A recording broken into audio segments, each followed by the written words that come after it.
सारे ऑडिट हो गए, सारे रिव्यू हो गए, सारी असेसमेंट्स हो गई, सब कुछ ठीक है, हम कंप्लायंट हैं। मुबारक हो। मेरे YouTube चैनल पर भी आपका स्वागत है, उसके लिए भी आपको मुबारक हो। आइए हम बात करें कि ये सारी चीजें बिल्कुल ठीक हैं।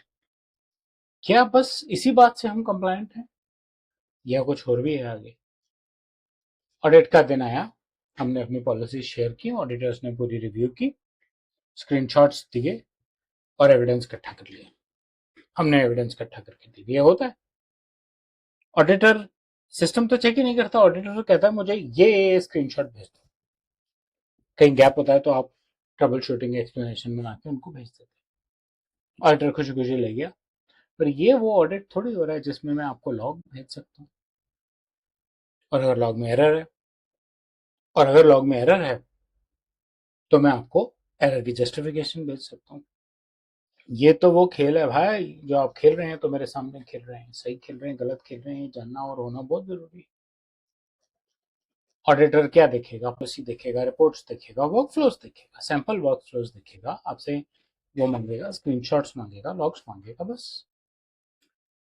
कुछ डेमोज भी ले सकता है, लेकिन आपके सिस्टम का बिहेवियर चेंज नहीं हुआ। ऑपरेशन तो वैसे ही वैसे चले। टीम ने स्क्रीनशॉट्स तो दे दिए, किस चीज की? ऑडिट कराने के, प्रोसेस बाईपास करके, बस।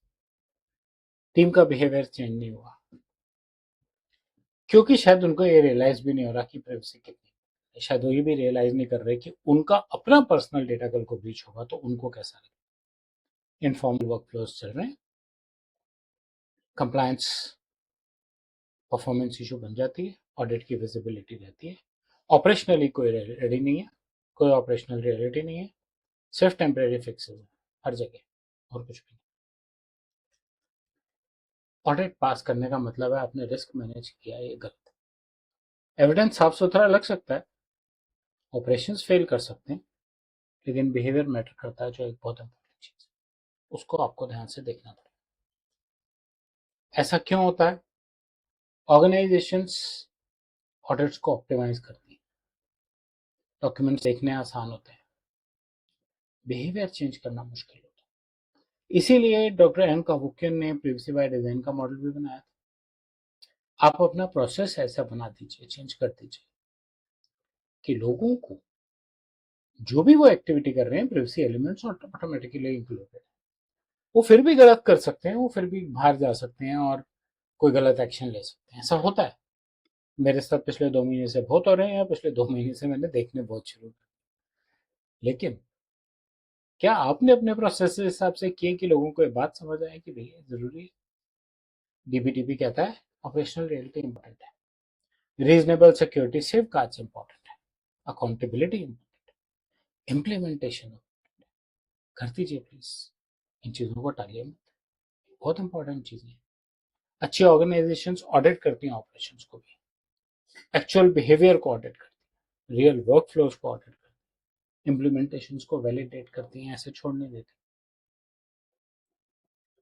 तभी वो ऑडिट में भी सक्सेसफुल होती है। तभी जब आप उनके साथ काम करेंगे तो आपको महसूस होगा कि आपके पर्सनल डेटा को इज्जत दी जा रही है, उसको सीरियसली लिया जा रहा है। नहीं तो आपके पास बहुत अच्छे डॉक्यूमेंट्स हैं, लेकिन एग्जीक्यूशन है ही नहीं, इंसिडेंट्स बार बार रिपीट हो रहे हैं, और वो अपने आप में गैप है, बहुत बड़ा गैप है। रियलिटी हमेशा जीतती है। ऑपरेशंस आपकी कंपनी की ऑपरेशनल मैच्योरिटी दिखाते हैं, बिहेवियर कल्चर रिवील करता है, और ऑडिट्स आपकी प्रिपरेशन रिवील करते हैं। ये बहुत इंपॉर्टेंट चीजें हैं, इनका ध्यान रखिए। सिर्फ ऑडिट्स मत कराइए, कराइए, पास भी कराइए, लेकिन अपने प्रोसेसेस को, अपनी ऑर्गेनाइजेशन के कल्चर को इस तरह से इम्प्रूव कीजिए कि आप ऑडिट डिपेंडेंट नहीं है, वर्किंग डिपेंडेंट। ऑडिट्स की क्वालिटी, असेसमेंट की क्वालिटी, रिव्यूज, इनके इम्पैक्ट, इनके पास होना। लेकिन प्राइवेसी के रिस्क फिर भी बने रहने पे मेरे पास अभी सिर्फ इतना ही।